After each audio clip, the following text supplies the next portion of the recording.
வணக்கம். GK with JK channel மூலம் வரவேற்கிறேன். கரண்ட் தொல்லை அதிகமாக இருட்டே இருக்கு. கொஞ்சமா இருந்தது, இப்போ அதிகமாயிட்டே இருக்கு. என்ன பண்ணுதுன்னே தெரியல. என் கூட கடன் வாங்கின நிறைய நண்பர்கள் எல்லாரும் அவங்க அழகா செட்டில் ஆயிட்டாங்க. அந்த கடனெல்லாம் அடைச்சு முடிச்சுட்டாங்க. ஆனால் என்னால் அடைக்க முடியல. அவங்களுக்கு பேக்ரவுண்ட் இருக்கு. அவங்க அப்பா அம்மா சேர்த்து வச்சிருக்காங்க. அந்த கடன் அடைச்சிட்டு அவங்க ஃப்ரீ ஆயிட்டாங்க. ஆனால் அவங்க கூட தான் நானும் இந்த லோனை வாங்கினேன். இப்போ பார்த்தீங்கன்னா மேலே மேலே மல்டிப்ளை ஆகிட்டே போயிட்டு இருக்கு தவிர இது எப்போ முடியும்னே தெரியல. ரொம்ப ஒரு சிக்கலான ஒரு பிரச்சனை நான் மாட்டிக்கிட்டேன். இந்த கடன் தொல்லையிலேருந்து வெளியே வந்தால் போதும்னு நினைக்கிறேன். நான் ஒரு தேவைக்கு தான் இந்த லோனை வாங்கினேன். இப்போ பார்த்தீங்கன்னா மேலே மேலே தேவைகள் வரும்போது மேலே மேலே டாப் அப் லோன் வாங்கிட்டே இருக்கேன். கிரெடிட் கார்டு வாங்கிட்டே இருக்கேன். சமாளிச்சுட்டே இருக்கேன். என்னோட சம்பளம் வறுத்து அப்படியே கடன் அடைக்கிறதுக்கே கரெக்டாக இருக்குது. என்ன பண்ணுறதே தெரியல. என் சூழ்நிலை ரொம்ப டஃப்பாக இருக்குது. எனக்கு இப்படியே தான் வாழ்நாள் ஃபுல்லாக இப்படியே தான் போகுதா? எப்போ தான் இதுக்கு ஒரு முடிவு வரும்? எனக்கு யாராவது காப்பாற்றுறதுக்கு யாரும் இல்லையா? கடவுள் எல்லாம் இதெல்லாம் பார்த்துட்டு தானே இருக்கிறாரு. எனக்கு எதாவது ஹெல்ப் பண்ணலாம்ல. அவங்களுக்கு இருக்கிற மாதிரி அப்பா அம்மா எனக்கு இருந்திருந்தா எனக்கு ஹெல்ப் பண்ணியிருப்பாங்கள்ல. எனக்கு எந்த பேக்ரவுண்டும் இல்லாதனால தானே இப்படி நான் தனிமரமாக கஷ்டப்பட்டுட்ருக்கேன். எல்லார்ட்டும் திட்டு வாங்கிட்டுருக்கேன், அசிங்கப்பட்டுட்ருக்கேன், அவமானப்பட்டுட்ருக்கேன். அந்த ஒரு சூழ்நிலை நீங்கள் இருந்தீங்கன்னா இந்த வீடியோ உங்களுக்கான ஒரு வீடியோ. ஒரு பெரிய காட்டில் கழுகு வகைகள் நிறைய இருக்குது. அதில் ஒரு அம்மா கழுகு, ஒரு குஞ்சு கழுகு வந்து ஒரு கூட்டில் இருக்கிறாங்க. அப்போ அந்த அம்மா கழுகு எப்பவுமே அந்த குஞ்சுக்கிட்ட சொல்லுமா, நான் வெளியே போயிட்டு வரேன், நீ எங்கேயும் போகாத, யாரோட சேராத, நான் சொல்கிற வரைக்குமே நீ வெளியே வரக்கூடாது, இந்த கூட்டுக்குள்ளே இருந்து ஒவ்வொரு முறையும் சொல்லிட்டு போயிட்டு வந்துட்டு இருக்குமா. ஒரு முறை இந்த கழுகு குஞ்சு உட்காந்துட்டு இருக்கும்போது அவங்க ஃப்ரெண்ட்ஸு, அதாவது குரங்கு, நிறைய குரங்குகள்லாம் அந்த கழுகு குஞ்சு பார்த்துட்டு வந்து ஃப்ரெண்ட்ஸ் ஆகிட்டாங்க. அதே நேரத்தில் அங்கே இருக்கக்கூடிய ஆடுகள் எல்லாம் மாடுகள் எல்லாம் வந்து ஃப்ரெண்ட்ஸ் ஆகிட்டாங்க. அப்படி இருக்கும்போது, டேய் வாடா, நீ எவ்வளோ தான் இந்த கூட்டில் இருப்ப, நீ இறங்கி வா, நாங்கள் வந்து உனக்கு சூப்பரான இடம்லாம் காட்டுறோம், உனக்கு இந்த கூடுல தான் பெஸ்ட்டு நீ நினச்சிட்டு இருக்க, நீ வெளியே வா, உனக்கு நிறைய பிடிச்ச விஷயங்களை நீ செய்யலாம், வெளியே வாங்கும்போது அந்த கழுகு குஞ்சுக்கு வந்து ரொம்ப ஆசை, எவ்வளோ நாள் தான் இங்கேயே இருக்குன்ட்டு. அம்மாவுக்கு தெரியாமல் அந்த குஞ்சு கிளம்பிருச்சு. இந்த குரங்கு, ஆடுகள், கழுகு குஞ்சு இவங்கெல்லாம் என்ன பண்ணுறாங்க, ஒரு மாந்தோப்புக்குள்ளே போகிறாங்க.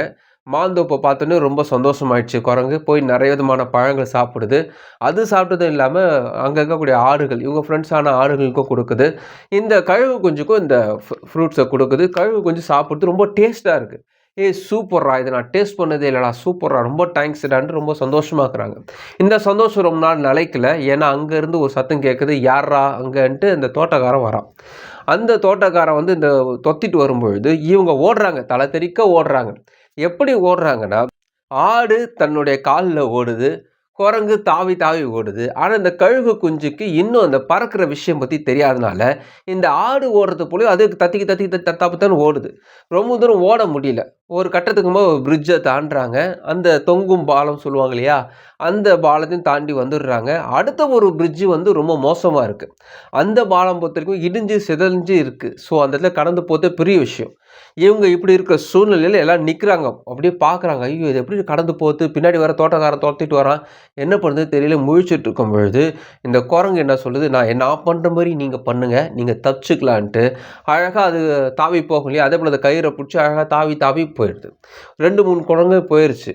ஆனால் இதை பார்த்துட்டு இருந்த ஆடுக்கு ஒன்றுமே புரியல, எப்படி தாவி போகுதுன்னு தெரியல. அதே நேரத்தில் இந்த கழுகுக்கும் ஒன்றும் புரியல. இவனை மாதிரி எப்படி நம்ம தாவ முடியும், நமக்கு தெரிஞ்ச விஷயம் நம்ம தெரிய முடியும். 2 முழிச்சுட்டு இருக்க நேரத்தில் காவல்காரன் வந்துட்டான். ஸோ அந்த தோட்டக்காரன் வந்து அந்த ஆடுகள் எல்லாத்தையும் பிடிச்சிட்டான். கழுகு அவன் கண்ணில் படல, டக்குன்னு வந்து இது மட்டும் பிடிச்சிட்டு போயிட்டான். அடுத்ததான் வந்து இன்னொரு வலையை எடுத்துன்னு வந்துட்டு இந்த கழுகையும் பிடிச்சிடலான்ட்டு அவன் போயிட்டு அந்த வலையை எடுத்துன்னு வர டைமில் அந்த நேரத்தில் அங்கே இருக்கக்கூடிய குரங்கு சொல்லுது, டே டே சீக்கிரம் மேலே ஏறி வந்துரு, நீயும் மாட்டிக்க போகிற, அவங்க ஆடுகள் பிடிச்சிட்டு போயிட்டாங்க, மறுபடியும் உன்னை பிடிச்சிட்டு போயிட போகிறாங்க, நான் சொல்கிற மாதிரி சரி அப்படியே மேலே அந்த கயிறு மேலே தத்தி தத்தி மேலே ஏறி வந்துடணும். இந்த கழுகு பயம் ஃபஸ்ட் டைம்ன்றதுனால மேலே கொஞ்சமாக தத்தி தத்தி அந்த கயிறு வந்து மேலே நடக்க ஆரம்பிச்சிச்சு. கஷ்டப்பட்டு நடக்க ஆரம்பிச்சிச்சு. இந்த டைமில் அவர் கைட் பண்ணுறாரு, அங்கேருந்து அந்த குரங்கு கைட் பண்ணுறாரு, இப்படி வா, அந்த சைடு வா, இந்த சைடு வான்னு கைட் பண்ணி காப்பாற்றுறாராம். ஸோ அப்படியே வந்துட்டு இருக்கிற நேரத்தில் பெரிய காற்று அடிக்குது. காற்று அடிச்சிடனே இந்த குரங்கு பயந்துக்கிட்டு ஓடிடுச்சு. தனியாக மாட்டிக்கிச்சு இந்த கழுகு குட்டி. இந்த கழுகு குஞ்சுக்கு இப்போ இந்த காற்றை பற்றி ஃபஸ்ட் டைம்ன்றதுனால அதால் சமாளிக்க முடியல. அப்படியே தலைகீழாக தொங்க ஆரம்பிச்சிச்சு, காலை பிடிச்சிக்கிச்சு. இந்த டைமில் அம்மா அம்மான்னு கத்த ஆரம்பிச்சிச்சு. அப்போ கரெக்டாக அவங்க அம்மா அந்த சத்தத்தை கேட்டு வந்து நின்றுச்சு. அம்மா வந்து காப்பாற்றுவாங்கன்னு பார்த்தா அம்மா நின்று பார்த்துச்சு. என்ன பண்ணிகிட்ருக்க நீ? இல்லைம்மா, எங்கள் ஃப்ரெண்ட்ஸோடு வந்தேன், இங்கே ஒரு மாந்தோப்புளுக்கு போனேன், எல்லாத்தையும் சாப்பிட்டோம், இப்போ அந்த தோட்டக்காரன் துரத்துனா, நாங்கள் வந்து குரங்கு தப்பிச்சிச்சு, ஆடு மாட்டிக்கிச்சு, நான் ஒருத்தன் தான் இருக்கேம்மா, நான் உயிர் தப்பிச்சதே பெரிய விஷயம்ன்ட்டு தொங்கிட்டே பேசுகிறார். "அம்மா என்ன தூக்கி காப்பாத்துமான்னு" அவரு பார்த்துச்சு. நான் சொன்ன வேலையே நீ செய்யல. நான் வெளிய போக்கூடாது ஃபர்ஸ்ட்டு சொன்னேன். 2வது யாருக்கூட சேரணும், சேராதுன்னு உங்களுக்கு புரிஞ்சிருக்கணும். நீ இந்த இப்போ பண்ண வேலைக்கு காரணம் நீ தொங்குறதுக்கான காரணம் நீ தான். நல்லா யோசிச்சு பாரு. அம்மா இப்ப அதெல்லாம் சொல்லுது டைம் இல்ல. என்ன காப்பாத்து. நான் ரொம்ப தலைகீழா தொங்கிட்டு இருக்கேன்னும்போது, கொஞ்சம் கூட யோசிக்காம அந்த அம்மா கழுகு அந்த கழுகு கொஞ்சம் கால கொத்த ஆரம்பிச்சுச்சு. காலு கொத்துனோனையும் வலி தாங்காம அங்கேருந்து அப்படியே விழுது கீழ. விழுந்த கொஞ்ச நேரத்துல தன்னுடைய இயல்பான பறக்கும் திறமை அதுக்கு வருது. பறக்க ஆரம்பிச்சுச்சு. பறந்து மேல வர ஆரம்பிச்சுச்சு. அதுக்கப்புறமா அவங்க அம்மா கழுகும் கூட பறந்து அதுக்கு அட்வைஸ் பண்ணுது.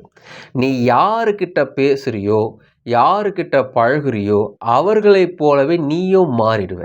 குரங்கு தாவி போகக்கூடியது. ஸோ அது தாவி போகுது. அதே நேரத்துல ஆடு நடந்து போகக்கூடியது. உன்ன ஒருத்தவங்க தொரத்தி வராங்கன்னா, நீ பறந்து வர வேண்டியதானே! நீ ஏன் அவங்கள மாரி உன்ன நெனச்சுக்கிட்ட? இது போல நினைக்கக்கூடாது." சொல்லிட்டு அந்த க கழுகு குஞ்சுக்கு அட்வைஸ் பண்ணி அந்த இடத்துல கொண்டு பறந்து போகுது. அதுக 2ம் பறந்து போறத கீழ இருக்கிற குரங்கு பாக்குது. ஆச்சரியமா பாக்குது. "ஓ! இந்த கழுகு குஞ்சுக்கு பறக்கவும் தெரியுமா?"ன்ட்டு ஆச்சரியமா பாக்குது. இது போல சூழ்நிலை தான் சம்டைம்ஸ் நம்ம ஒரு கடன் பிரச்சனையில மாட்டிப்போம். அதாவது நம்முடைய ஃப்ரெண்ட்ஸ் எப்படி இருப்பாங்கன்னா, நம்மளோட பிரில்லியன்ட்டா இருப்பாங்களோ, நம்மள காப்பாத்திடுவாங்களோன்னு நெனச்சு, அவங்க சொல்லக்கூடிய இடத்துல போய் கடன வாங்கிட்டு, அவங்க அந்த பிரச்சனைலருந்து கைய காட்டிட்டு தப்பிச்சு போயிடுவாங்க.